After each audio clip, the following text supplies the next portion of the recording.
And so instead, the liver releases those heavy metals into bile and says, well, I just throw them down into the gut and they'll be gone, they'll be pooped out.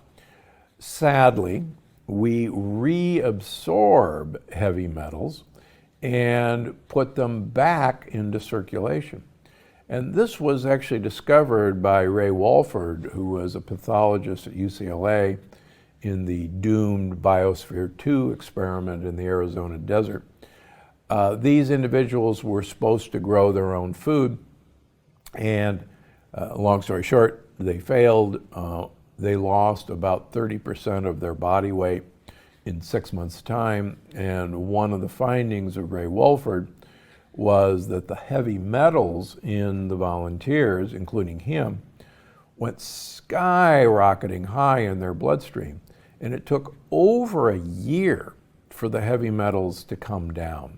So the idea of us as modern humans so loaded with toxins and heavy metals going on even a 2 or 3 or 5 day water fast, unless you're prepared to handle the heavy metal onslaught, is really a bad idea.